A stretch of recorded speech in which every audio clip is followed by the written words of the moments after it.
Google का काम है दुनिया भर में जो भी जानकारी आपके द्वारा सर्च बॉक्स में लिखे गए कीवर्ड से मैचिंग है उसे दिखाना। गूगल ने अभी तक इस बात की कोई जिम्मेदारी नहीं ली है कि वो जो भी दिखाएगा वो सब सही या करेक्ट होगा। इंटरनेट के सदियों पहले से एक भारतीय कहावत है, आधा ज्ञान घातक होता है। और यही होता है जब आप इन बेहद संवेदनशील मुद्दों के जवाब एक कंप्यूटर जनरेटेड मशीन से पूछते हैं, गूगल से पूछते हैं। पर इस वर्चुअल दुनिया में अभी अभी ही सही पर पुलिसिंग शुरू हो चुकी है।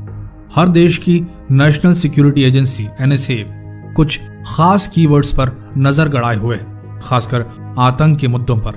तो आज का ये वीडियो हमारी यूथ, हमारी नई पौध को ये बताएगा कि भाई कुछ भी न सर्च करो गूगल पर। कुछ गलत सर्च करने पर आपको जेल तक हो सकती है। आइए देखते हैं किन चीजों को गूगल पर सर्च नहीं करना ही बेहतर है। नंबर 1, कभी भी किसी भी एक्सप्लोजिव के बारे में सर्च ना करें, खासकर अगर आप किसी आतंकग्रस्त इलाके में रहते हैं, जैसे नक्सल प्रभावित इलाके में या बॉर्डर से सटे इलाके में।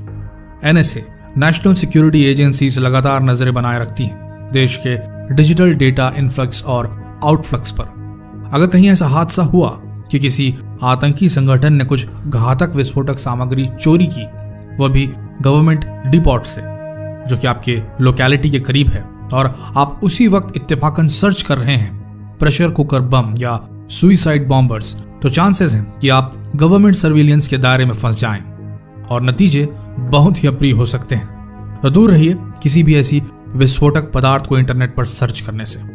नंबर 2, कहते हैं कि इंटरनेट का जो हिस्सा आप और हम विटनेस करते हैं, देखते हैं, वो सिर्फ टिप ऑफ द आइसबर्ग है और इंटरनेट का बहुत बड़ा हिस्सा अभी भी आम जनता की पहुंच से छिपा कर रखा है। इस हिस्से में सारी कॉन्फिडेंशियल और अति संवेदनशील जानकारियां होती है। इसे डार्क वेब नाम दिया गया है।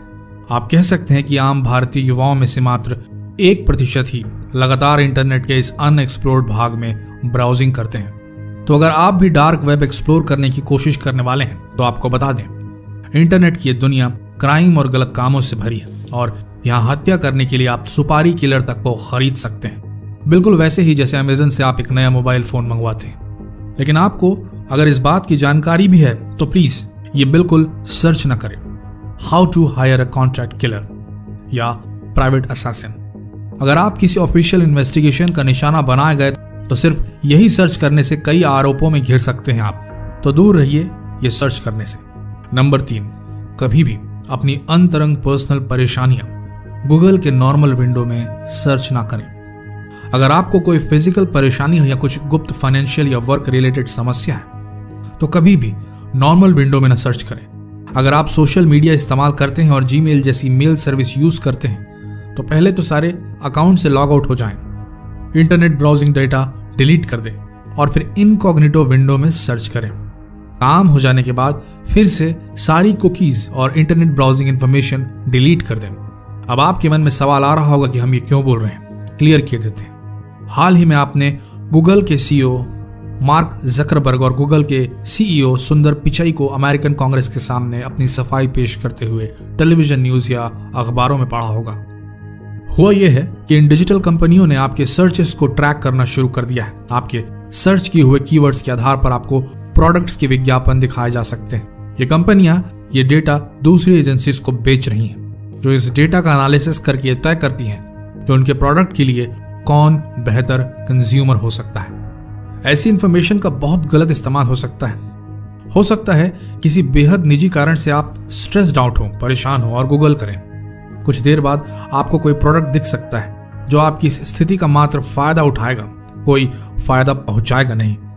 तो इन सर्चेस को निजी रखना ही उचित है। फेसबुक पर यह आरोप लगते आए हैं कि पिछली बार के अमेरिकी इलेक्शन पे सोशल मीडिया की इस चाल की वजह से वहां की जनता ट्रंप के पक्ष में वोट देने को मजबूर हो गई। इस केस में सोशल मीडिया ने लोगों की ब्राउजिंग हिस्ट्री और सर्चेस के आधार पर उन्हें बरगला दिया। तो निजी सर्चेस सभी चीजें क्लियर करके इनकॉग्निटो विंडो या प्राइवेट ब्राउजिंग मोड में ही करें।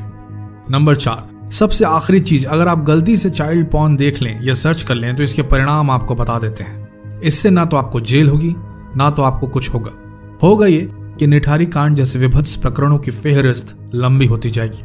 आप लोगों से विनती है, जहां भी ऐसा कंटेंट दिखे उस वेबसाइट से हट जाएं, क्योंकि आप उस व्यूअर क्लाउड का हिस्सा बन रहे हैं। इस घिनौनी हरकत को देखने के लिए डिजिटल दर्शक दीर्घा में बैठे हैं तो समझ लीजिए आप भी उस कुकृत्य में शामिल हैं, क्योंकि आपकी प्रेजेंस, आपकी उपलब्धता ही ऐसे कुकृतियों को करने के लिए उन घिनौने अपराधियों को उकसाती है। ऐसे लोगों और ऐसी वेबसाइट्स को बिल्कुल बढ़ावा ना दे जो बच्चों के साथ ऐसी हरकत करती हैं। हमारी आपसे हाथ जोड़कर विनती है, कौतूहलवश भी इन नाबालिगों की वीडियो ना देखें। ये डिजिटल दुनिया अभी बसी ही है, समझ लीजिए। यहाँ का लॉ एंड ऑर्डर कुछ फिक्स नहीं है। तो इमेजिन कीजिए यहाँ के डिजिटल समाज को। यहाँ लुटेरा भी होगा हैकर्स के फॉर्म में, यहाँ डाकू भी होगा, यहाँ कातिल भी होगा और जिंदगी देने वाला डॉक्टर भी होगा।